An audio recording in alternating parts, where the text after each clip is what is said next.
Okay, theme so far, or summary so far. Part A, be merciful to others who think differently than you, because there's a very good chance you could be wrong about this, especially if you disagree with me. There's a good chance. It's just difficult. It's complex. There's a lot of complexities. I don't remember a topic that I've studied where I've been less kind of confident in conclusions. So part A is leave with at least some willingness to say, I could be wrong. And when someone asks you and you don't know, say, well, go talk to your elders. Which is in a lot of ways going to be my end conclusion anyway with a lot of things is life's messy and complicated. Talk to your elders and seek guidance from those whom you respect. So be merciful. It's not simple. You could be wrong. But here's what we do know.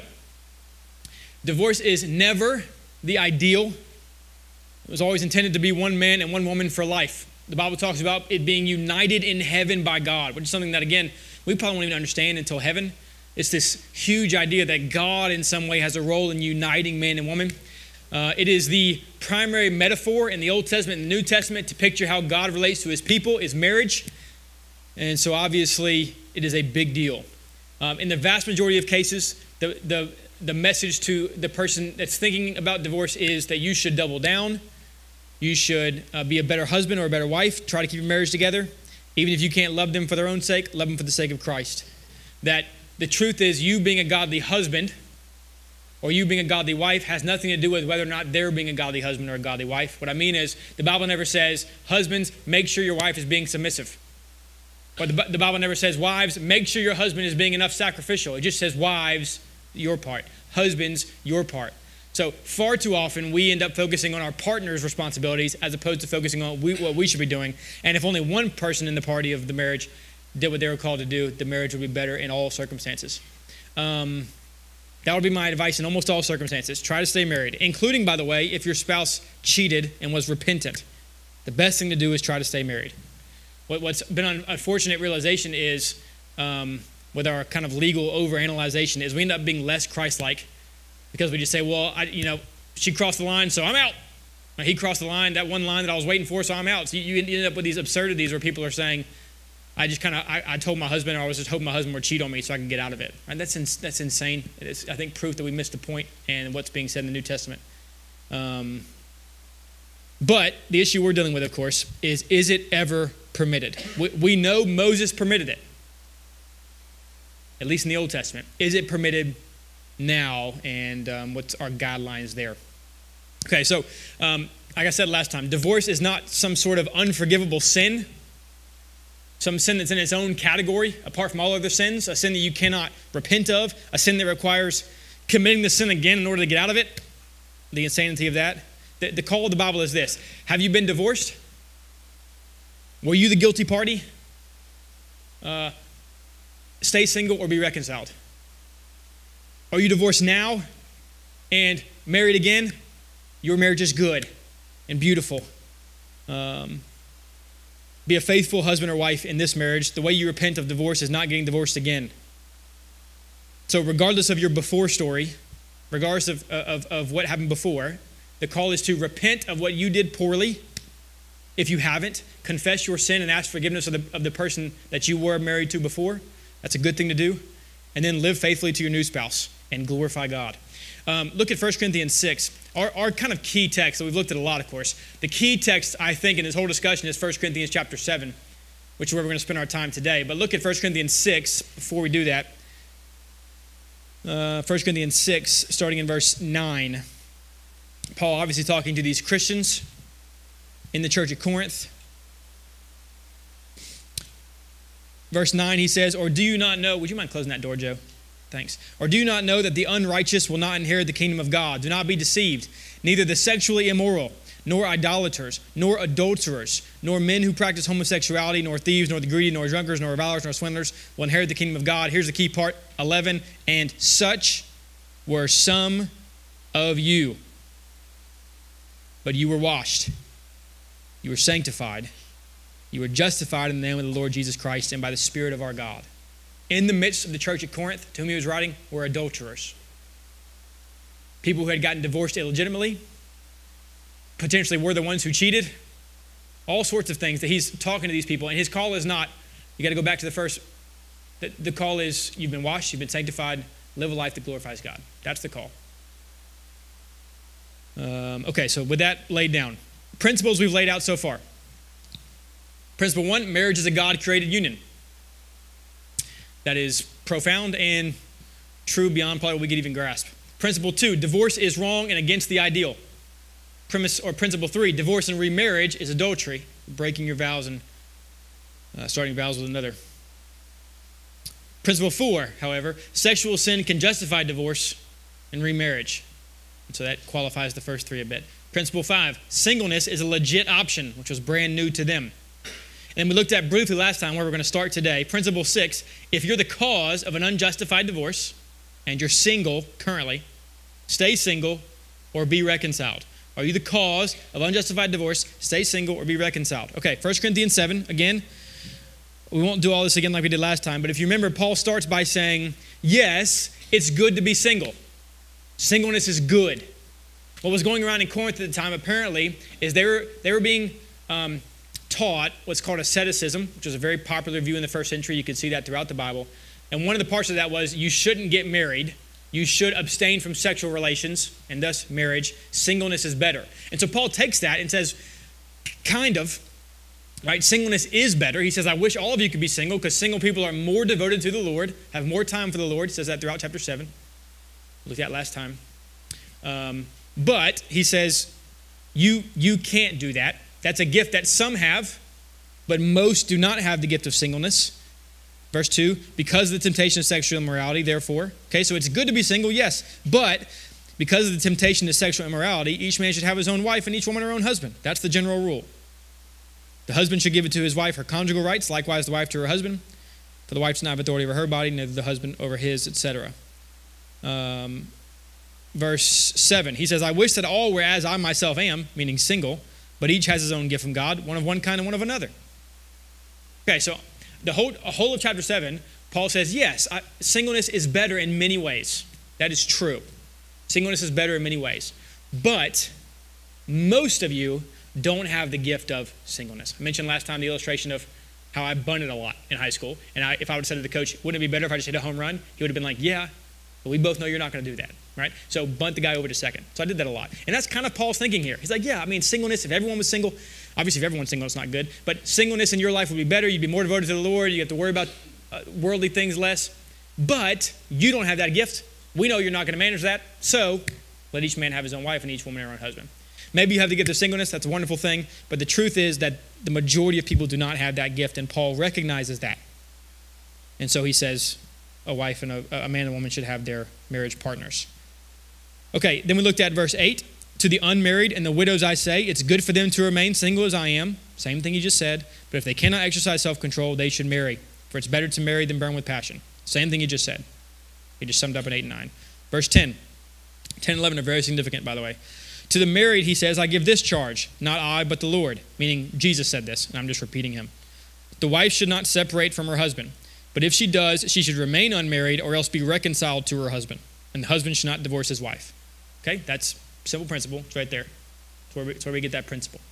General principle is that. The wife should not separate from her husband. If she does, she should remain unmarried or else be reconciled to her husband. Husband should not divorce his wife. Same thing goes both ways. So apparently, at least many scholars think what was going on is they were hearing these teachers say it's better to be single.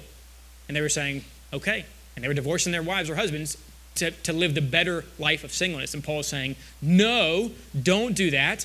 Yes, it's better to be single, but don't divorce for that. It's also good to be married. And so he gives unmarried, same thing he just said, better be single, but get married if you need to. To the married, I give this charge, don't divorce. If you do divorce, remain single or be reconciled. Okay, there's the next principle. All right, verse 12. To the rest I say, I, not the Lord, that if any brother has a wife who's an unbeliever and she consents to live with him, he should not divorce her. Now, this still today is rare. It was less rare then because we're on the frontier of Christianity. The gospel is being brought to the corners of the earth, and people are converting. But husbands are converting, and maybe some wives aren't. Or wives are converting, maybe some husbands aren't. Maybe some husbands aren't. And so there's this confusion of, well, should I stay with them even though they're not a Christian? They even thought that if they were sleeping with someone who was not a Christian, even if there was a husband or wife, they were defiling their children. That the children, the offspring, would be defiled from that relationship because they came from someone who wasn't a Christian. And that's why Paul gives that whole diatribe on, for the unbelieving husband is made holy because of his wife, unbelieving wife is made holy because of her husband. Otherwise, your children would be unclean, but as it is, they are holy, meaning that they are not defiled. They are even set apart in some good way. For how do you know whether you will save your husband, or how do you know, husband, whether you will save your wife? Okay. Okay, principle 6. If you're the cause of an unjustified divorce, stay single or be reconciled. Baylor and Emma, raise your hand. Baylor, they're new members. If you haven't met them, you need to meet them. They come to me later today, and Emma, let's be more realistic. Baylor acts terribly, and Baylor says, so I divorced Emma yesterday. And I said, you did what? He said, well, I divorced Emma yesterday. And I said, why would you do that? And he said, she makes a terrible peanut butter and jelly. And I love peanut butter and jellies, and I can't deal with it the rest of my life. And he says, so I'm going to go get remarried. I would say, no, you don't do that. Here's what you do. You stay single, or ideally, you get back with Emma, because that was ridiculous. That's the idea, okay? Principle 7, if you have an unbelieving spouse, do not divorce your unbelieving spouse. I preach the gospel to Baylor and Emma. They're both non-believers. Emma converts to Christianity. Baylor does not. Emma says, should I divorce Baylor because he's not a Christian? I say, of course not. Love him well. Be a good wife. Who knows, you may save him by the way that you live. Simple idea, and probably the advice you'd give anyway, whether you had that verse or not. You know the story of Lee Strobel, when the guy who wrote The Case for Christ, how his wife converted to Christianity. And he converted literally, at least initially, because he saw his wife's life change. And now he becomes one of the world's leading apologists, really, at least one of the most popular because of that. So, simple principles, again, that I think you would come to just by using wisdom in general life. If you didn't have those verses and you use some wisdom, you'd probably come to those principles. If you cause an unjustified divorce, stay single or get back with your husband, get back with your wife. If you have an unbelieving spouse, don't divorce them. Don't divorce them. Okay, and I've said this last week, but it's important I say it again. This last one is not justification for marrying somebody who's not a Christian. That's clear later. You can see verse 39 for that. Marry in the Lord, which we'll look at in a second. Unequally yoked, all those things, of course. So don't marry a non-Christian. I mean, if you're single, there's not a whole lot of laws about who you should marry. That's one that's pretty clear. And you're not going to convert them. Okay, verse 15. Here we go. New stuff at the crux. Verse 15. But if the unbelieving partner separates, let it be so. In such cases, the brother or sister is not enslaved. God has called you to peace. Again, if the unbelieving partner separates, and that word is chorizo, same word used earlier, that's paralleled with divorce. It's used throughout the New Testament, sometimes just translated divorce. It's not talking about anything that's not divorce. It's talking about divorce. And I mentioned last week that if your wife or husband separated from you in Rome at the time, that was divorce. There was no paperwork needed. If the wife walked out and didn't come back, you were divorced. If the husband sent her out of the house, you were divorced. So there's no avenue at all that word separate means anything else besides divorce. So if the unbelieving partner divorces you, let it be so. In such cases, the brother or sister is not enslaved. God has called you to peace. Okay.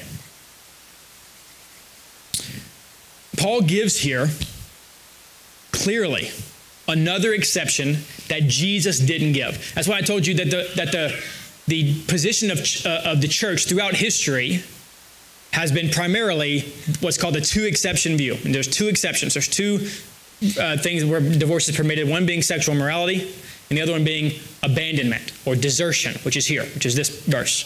If an unbelieving partner leaves you, divorces you, he says, you are not enslaved.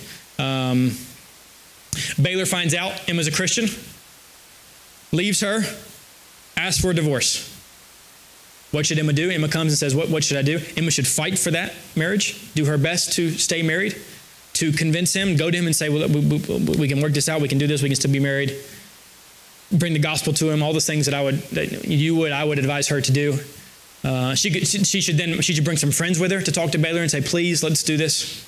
Maybe she called me or one of the elders to go talk to Baylor, and I go talk to him, and nothing. He refuses. I'm not staying with her. I can't marry a Christian. Can't marry to a Christian. Refusal after a time period allotted of trying to convince him to stay. The call here is Emma is not enslaved. That's the idea here, okay? The unbelieving partner leaves hard-heartedly, leaves, will not return. Of course she should fight for it. She's a Christian. But the call is she is not enslaved. That's what's being said, right? Again, if the unbelieving partner separates, divorces, let it be so. In such cases, the brother or sister is not enslaved. God calls you to peace. And that's not a particularly controversial take there. Again, it's the majority view. All right. Now, that's an unbeliever. We'll talk about it in a second. What if a believer leaves you? What you should do. We'll talk about that in a moment. But crucially, a lot of talk is given to these words, not enslaved, and what does that mean? You are not enslaved. I know. Exactly. Not enslaved, he says. Okay. Again, attempts at reconciliation should be made. You're a Christian. Fight for your marriage. But free from your spouse, and I say this with as much confidence as I can say most things, free from your spouse and not enslaved here is a statement that you can remarry. Not enslaved means that you're not enslaved to singleness. Not enslaved being not bound to not being married. I think that's in view. And then here's the case for that. Besides, that's the plain reading of it.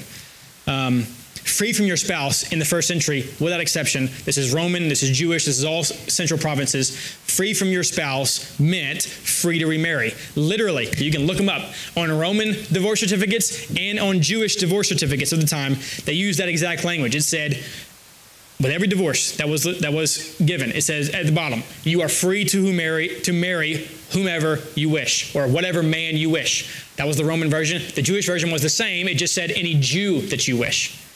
And Paul probably, and I say probably just to be soft, very likely quotes that in verse 39. You can look down at in the closing of this section, where he says, a wife is bound to her husband as long as he lives, but if her husband dies, she is free to be married to whomever she wishes, only in the Lord. Okay, so the Jewish divorce certificate said, when you got a divorce, you are free to be married to whomever you wish, only a Jew. Paul takes that same phrase, same line, and says you are free to be married to whomever you wish, only in the Lord. That is, the only restriction is he must be a Christian. She must be a Christian. He must be a Christian. That's what's in view there. And you see there as well that same sort of language. A wife is bound to her husband as long as he lives, but if her husband dies, she is free. Free to what? Free to be married to whomever she wishes. And the natural contextual reading back in our verse of verse 15 is the same idea. Let it be so. In such cases, the brother or sister is not enslaved. God has called you to peace. Okay, so additionally, if not enslaved doesn't mean not free to remarry. Claudia, you're too cute. You're taking all my attention.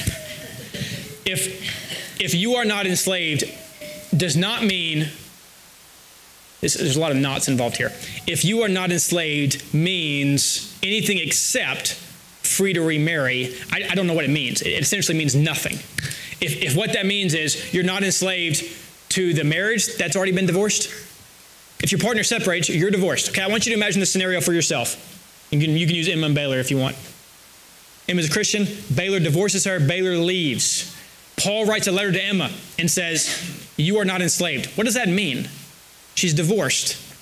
What does that mean to her? If it doesn't mean she's free to remarry, it means nothing. There's no reason for those words. She's already divorced. She's not enslaved to what? Still, it's hard to even come up with what that would mean. So the natural reading of not enslaved is that she would be, the deserted person is free to remarry. It's also the explanation of the historical context. He's quoting the divorce certificates. Also, I don't know what in the world it would mean if it doesn't mean free to remarry. It becomes a superfluous phrase that Paul doesn't need, and Paul's not known for superfluosity. No, that's not a word, but you know what I mean. Paul's not known for saying things that aren't needed. It would be a phrase that was not needed. Okay, so I'm pretty confident. I'm not real confident in everything, but I'm confident that not enslaved there is a reference to free to remarry for all those reasons. I mentioned Sunday that Roman law said you had 18 months to remarry after you got divorced. You couldn't be single. You couldn't stay single. And the reason for that was because all the young men were divorcing their wives and living licentiously, and there weren't enough families. And so the emperor had enough wisdom to know the family as the heart of the society. So he forced people to remain married, or at least to stay married, or at least to be married quickly. Jews very similarly thought not only that you could get married, but Jews thought you should get married. Jews thought it was wrong to be single because then you weren't fulfilling the promise to be fruitful and multiply. They took that so extremely, by the way, that if your wife was barren, couldn't have kids, then that was a right to divorce. You could divorce her so that you could go somewhere else to fulfill the be fruitful and multiply command. Half the time, of course, it was the man's fault, but they didn't know, so they just did it. Okay. One scholar said of this passage, if Paul meant one couldn't remarry, he said exactly the opposite of that. No one in the first century would have taken Paul as meaning anything else except not enslaved means free to remarry. Okay. All right. Questions on that thing in particular? Okay. Verses 17 through 24 is kind of an aside, though it's the same basic thesis, which is stated in verse 20. Each one should remain in the condition in which he was called. Verse 24, brothers, in whatever condition each was called, there let them remain with God, though he's applying it to circumcision. And then he gets back into the marriage divorce conversation in verse 25, where he says, now concerning the betrothed, or it could be, you may have the virgins in yours. I don't think it's all that relevant, the difference, but now concerning the betrothed, I have no command from the Lord, which means Christ didn't say anything about this, but I give my judgment as one who by the Lord's mercy is trustworthy. Verse 26, I think in view of present distress, it's good for a person to remain as he is. Now, there's debate about what that means. It's not all that relevant. In view of present distress either means the famine that was going on, and Paul said, not good to have kids during a famine. That's probably the more traditional view. That was being referenced as a famine in Jerusalem and in Corinth at the time. And Paul is saying, in view of present distress, it's probably good not to have kids at the moment. It's hard to feed yourself as it is. It could have a more eschatological thing where he's thinking about Christ's return or what it looks like, but we're not sure. Either way, Paul says, in view of present distress, it's good to remain as you are. Verse 27, and he's talking to the betrothed. There weren't really, for all the reasons we talked about, there weren't really single people that were adults, at least in any sense commonly in the first century, that weren't betrothed. So you became an adult, you were betrothed to a wife or to a husband, like we talked about for the reasons said before. Like today, singleness as adults is not a weird thing at all. A lot of people are single as adults. In many ways, it's far too common. But then it was not common at all. And so we have this verse 27, are you bound to a wife? And again, you're going to see this issue on Sunday in the sermon as well, but the Greek word for wife and the Greek word for woman is the same word. We never know. You kind of you have to make a call. It's just gune. Are you bound to a woman, to a wife? Do not seek to be free. Are you free from a woman, wife? Do not seek a wife. But if you do marry, you haven't sinned. If a betrothed woman marries, she has not sinned. Yet those who marry will have worldly troubles, and I would spare you that, which is the whole same reasoning. So he seems to be saying, are you betrothed? Are you engaged to someone? You can marry them. Are you not engaged? I would advise you not to, but if you do marry, it's not a big deal. Go ahead and marry. It's the same thing he's been saying the whole time. Better to be single, but marriage is good as well. This is what I mean, brothers. The appointed time is growing short, etc. I want you to be free from anxieties, verse 32. He comes back to this in verse 36. If anyone thinks he's not behaving properly toward his betrothed, if his passions are strong, and it has to be, let him do as he wishes. Let them marry. It's not sin. That seems pretty clear what he's saying. Young couple, betrothed to marry. Paul is saying it's probably better right now not to be married. But if you're, same thing he said earlier, if you're burning with passion, if you're not acting properly towards your betrothed, if you're acting inappropriately towards the betrothed, if your passions are strong, then marry. It's not a sin to marry. No sin to marry. But verse 37, whoever is firmly established in his heart, being under no necessity, but having his desire under control, has determined this in his heart to keep her as his betrothed, he will do well. So then he who marries his betrothed does well. He who refrains from marriage does even better. Again, it's nothing new. He said that the whole time. Married is good, not married is even better. A wife is bound to her husband as long as he lives, but if her husband dies, she's free to be married to whom she wishes, only in the Lord. Yet in my judgment, she's happier if she remains as she is, and I think that I too have the Spirit of God. Okay, so same thesis all throughout chapter 7, which is, yes, being single is the best. Most of you can't do that. If you can do it, do it. But if you can't, you're not sinning by becoming married. Okay, that's the thesis throughout. All right. I turn the principles around, and I don't want to turn the board back. So if an unbeliever leaves you, so we're going to get back to both those things we talked about. Number one, the new principle was from verses 10 and 11. Are you wrongfully divorced and single, then remain unmarried or be reconciled. That's new principle number one for today. Second new principle for today was if you're married to a non-Christian, don't divorce them. Stay married. Third new principle for today is if the non-believer leaves you and will not come back, you are not enslaved. You are free to remarry. And I don't really have a principle for the last part. That's just getting through the rest of the section. I think it's consistent with the rest of it. Okay.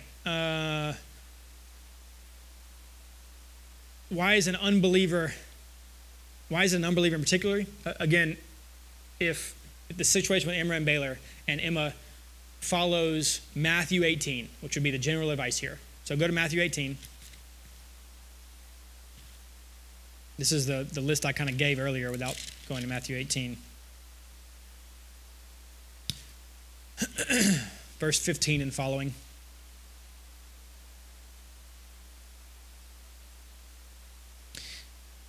If your brother sins against you, go and tell him his fault between you and him alone.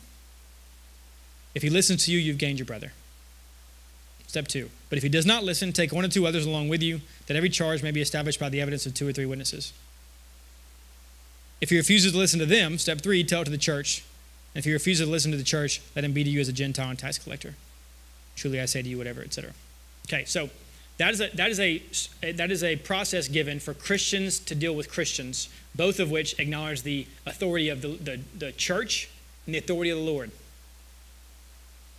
Hopefully, in ideal scenarios, the reconciliation occurs when those steps are followed. That's the hope. We'll get to when that doesn't happen in a little bit. With an unbeliever, none of those steps matter at all because the unbeliever doesn't care what the Lord says. The unbeliever doesn't care what the Christians say. The unbeliever doesn't care what the church says. What does the unbeliever care about what some minister says or what the church has to say or what Christian friends have to say? So if the unbeliever leaves, there's nothing to keep him back in any real way. All right. Here's an interesting question. And we're getting to the end here. Here's an interesting question.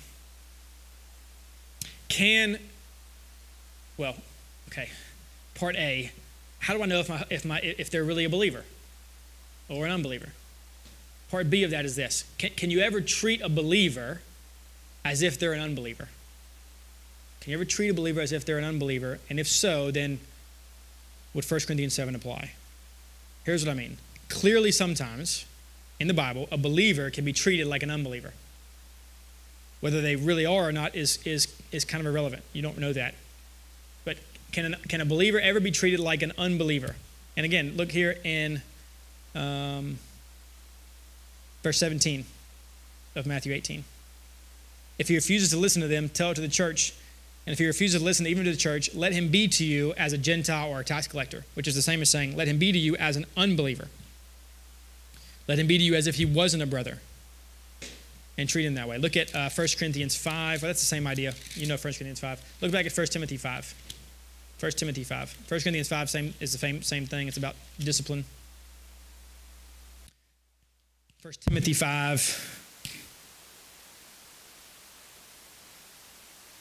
Verse 8, a verse you know. If anyone does not provide for his relatives, especially for members of his household, he has denied the faith and is worse than an unbeliever. So, let's say Baylor and Emma are married. They're both Christians. Baylor decides he's done.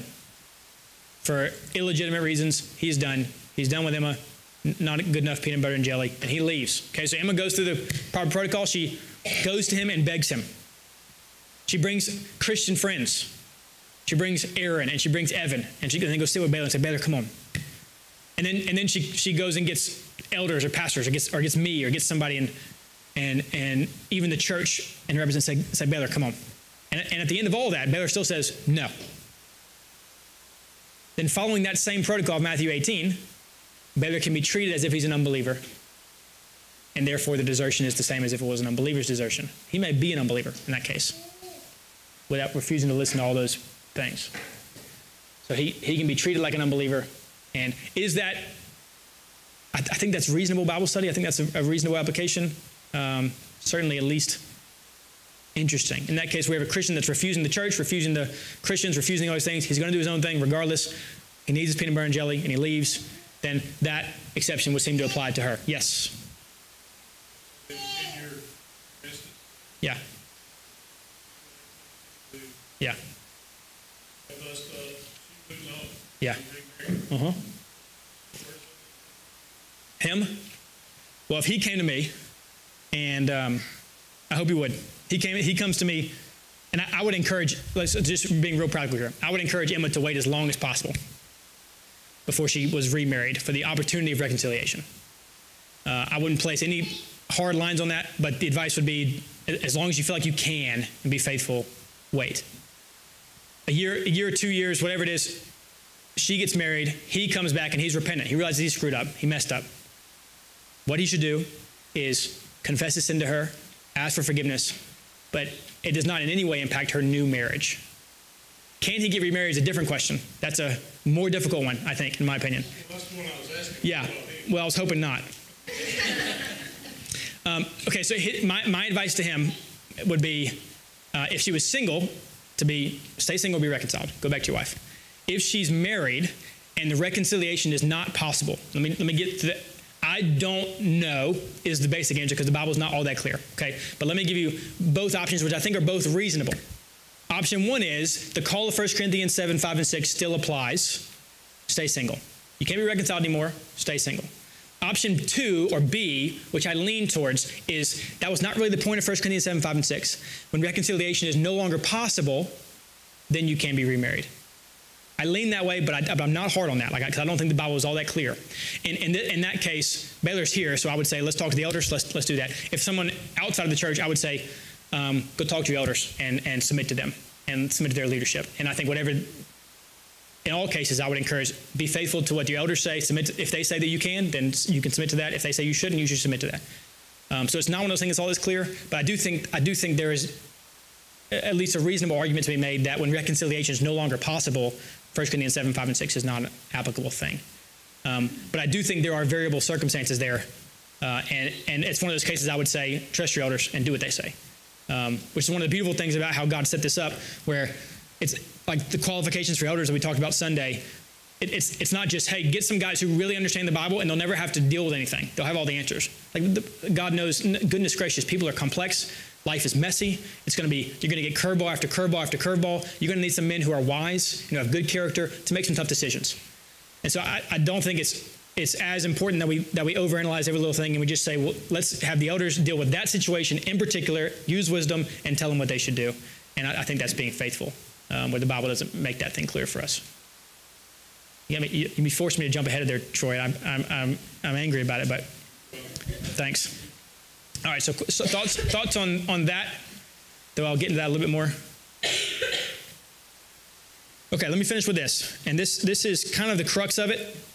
And then what we'll do next week is we'll get into two sort of interesting arguments, which I don't really know what to do with, which we'll talk about, which are part of the conversation at least. And then we'll start dealing with like particular questions. So what about this? What about this? What about this? And a lot of times I'll say, I'll ask your elders.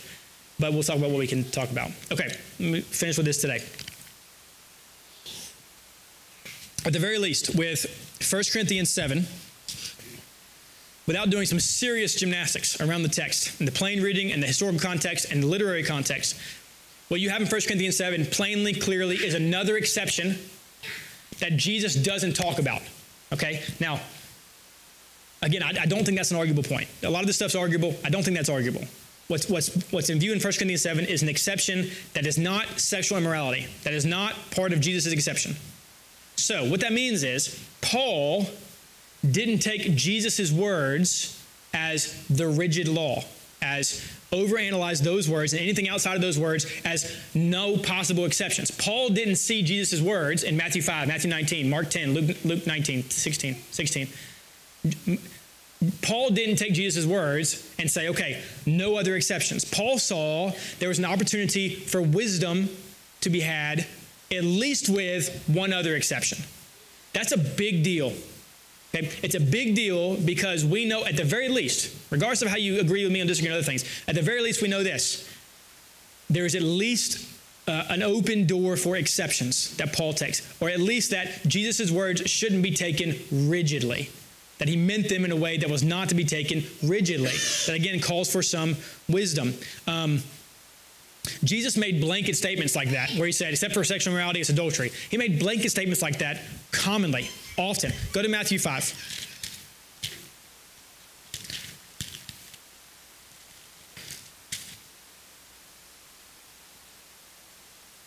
So what I mean is this. When the Jews heard these words, they didn't think, okay, well then there's no other possible exceptions. That wasn't their idea. And we know that because of Paul primarily. But for instance, Matthew 5:22. I say to you that everyone who's angry with his brother will be liable to judgment. Whoever insults his brother will be liable to the council. And whoever says you fool will be liable to the fire of hell. Whoever says you fool will be liable to the fire of hell. But there's an exception to that. We know because Jesus did it in Matthew 23.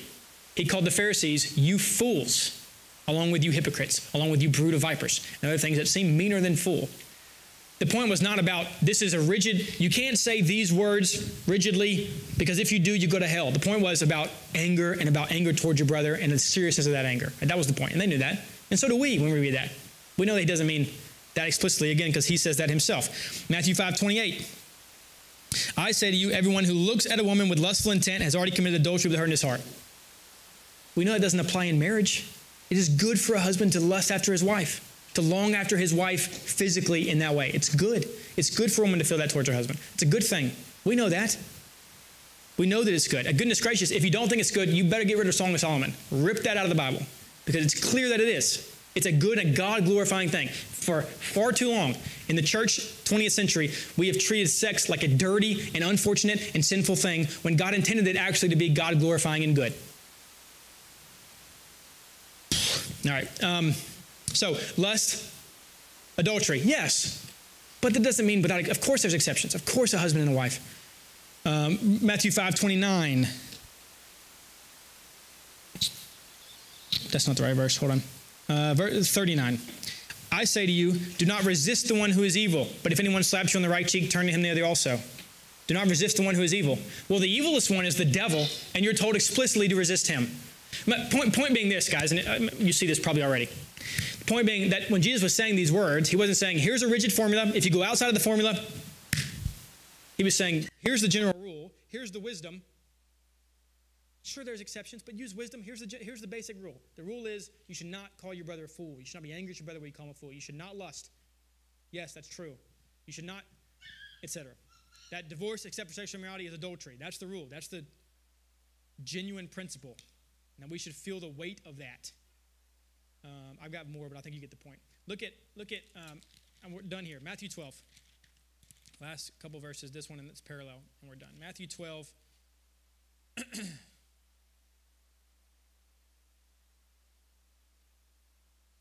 Verse 2.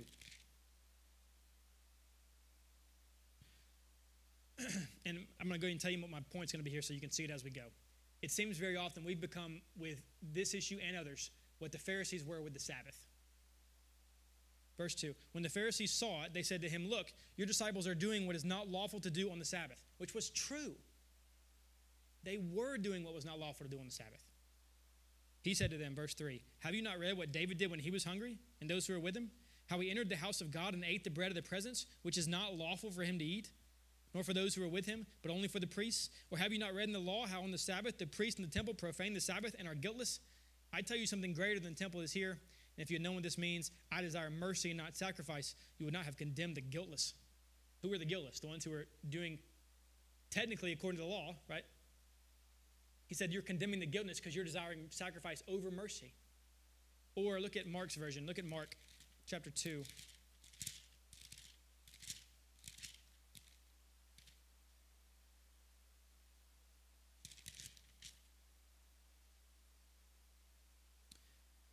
So he recounts the same thing, same story, verse 27.